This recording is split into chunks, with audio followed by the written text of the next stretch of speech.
जय हिंद दोस्तों। हम समझ सकते हैं आपकी दिक्कत और परेशानी को, क्योंकि आप एक एक क्वेश्चन देखते हुए थोड़ा सा बोर फील कर रहे होंगे या लग रहा होगा कि ये क्या बता रहे हैं। तो आपको ज़्यादा नहीं, बस 15 फरवरी तक वेट करना है। 15 फरवरी से या 15 नहीं तो 17 फरवरी से आपका 12th का क्लास स्टार्ट हो जाएगा विधिवत तरीके से। तो 17 फरवरी तक आप ऐसे ही झेलिए और एक एक क्लास में एक एक क्वेश्चन हम इसी तरह से बताते रहेंगे, ठीक है। तो चलो क्लास को स्टार्ट करते हैं। आपको बता इसलिए दिए क्योंकि उबना नहीं है, पेशेंस रखना है। हम 17 फरवरी से आपका 12th का क्लास स्टार्ट कर देंगे। आज बताना है क्वेश्चन नंबर 25। ध्यान देना क्वेश्चन क्या है। उस त्रिभुज की भुजाओं, उस त्रिभुज के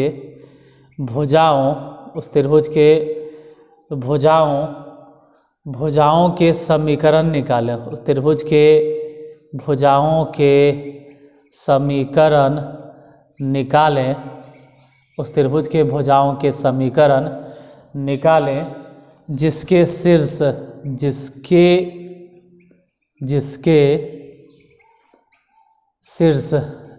शीर्ष 2,1 तथा -2,3 तथा 4,5 है। देखो कोई त्रिभुज है जिसके तीनों शीर्ष ज्ञात है कि 2,1 -2,3 और 4,5 है। तो उस त्रिभुज के तीनों भुजाओं के समीकरण ज्ञात करना है। चलो देखते हैं कि क्या आंसर आएगा। जरा ध्यान देना, त्रिभुज के तीनों शीर्षों के निर्देशांक दिया हुआ है। मतलब कोई त्रिभुज है इस तरह से, इसके शीर्ष की बात करें तो एक शीर्ष है 2,1। आप चाहो तो नाम भी दे सकते हो कि ए यहाँ पर, बी यहाँ, सी।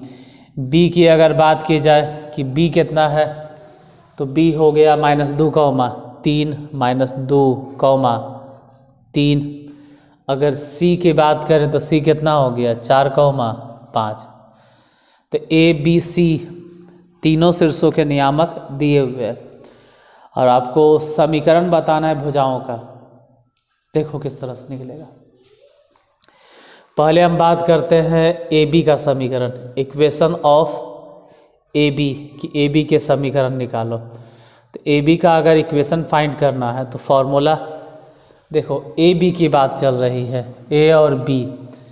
तो ए और बी में मान लो y घटाओ, पहले ए ही धर लीजिए तो 1 घटा दिए, और फिर x में से घटा देंगे x नियामक 2, इतना हो गया बराबर।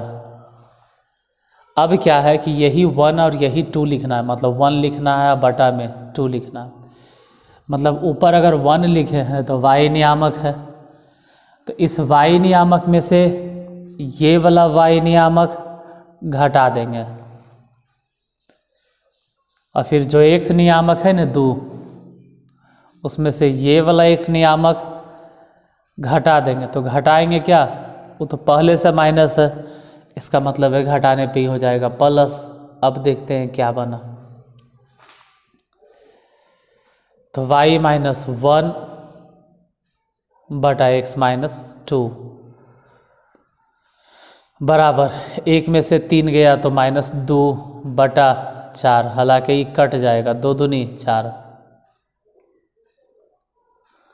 तो नीचे बच गया 2 से इस तरफ गुना कर दो तो हो गया 2y माइनस में 2, और ये x -2 इस तरफ गुना करो 1 में तो -x +2। बाकी अगर समीकरण को स्टैंडर्ड फॉर्म में बदलना है तो -x इस तरफ लाओ तो हो जाएगा x प्लस में, और 2y पहले से इधर प्लस में है, 2 इस तरफ अगर आ जाए तो -4 हो जाएगा। क्यों? क्योंकि यहाँ पहले से -2 है और वो इधर आया तो माइनस में हो जाएगा 4 इज इक्वल टू 0। तो ये कह सकते हैं कि ए बी का समीकरण हो गया, मतलब कि एक भुजा का समीकरण हम निकाल लिए। कितना आया? तो कह सकते हैं कि x + 2y - 4 is equal to 0।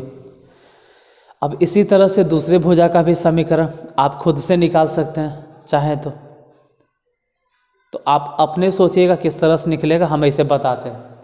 आप मन में सोचना कि हम क्या लिखेंगे और देखना जो आप सोचते हैं वो मेरे लिखने से तालमेल खाता है या नहीं। जैसे इक्वेशन ऑफ,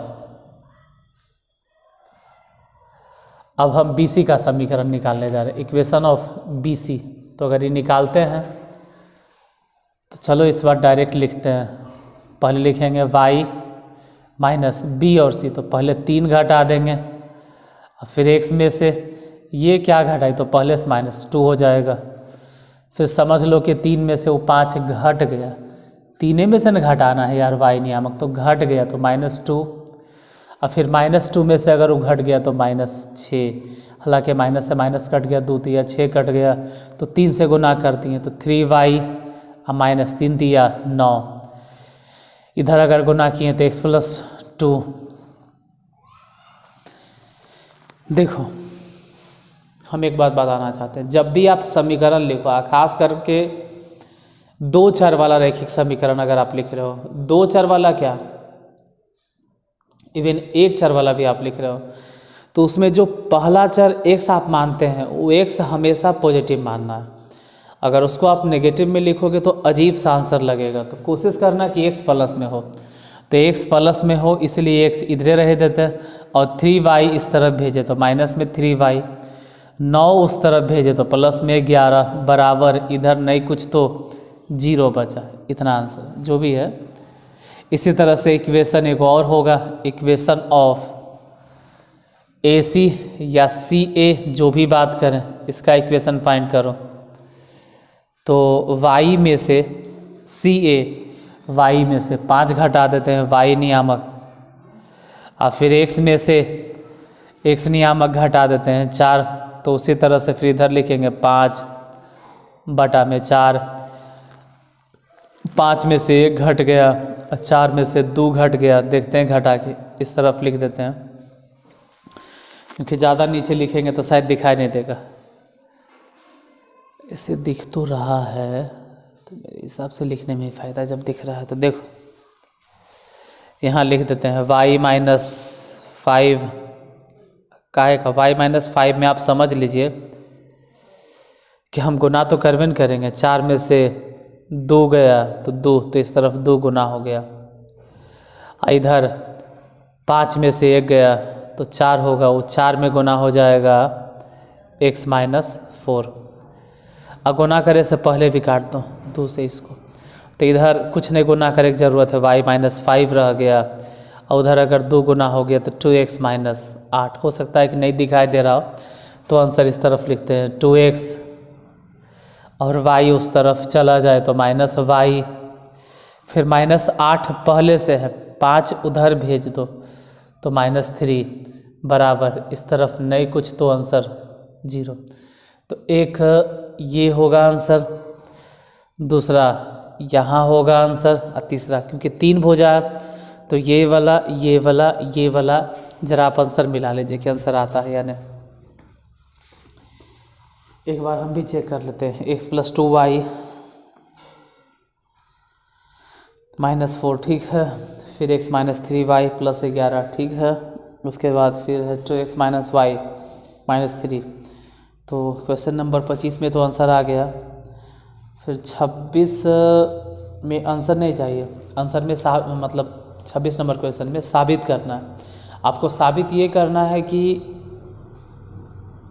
उन तीनों बिंदुओं से होकर जाने वाली रेखा संरेख, मतलब तीनों बिंदु संरेख है, तो संरेख अगर है तो तीनों का समीकरण सेम होगा। तो चलो उसके लिए मिलते हैं अगले वीडियो में, तब तक के लिए जय हिंद।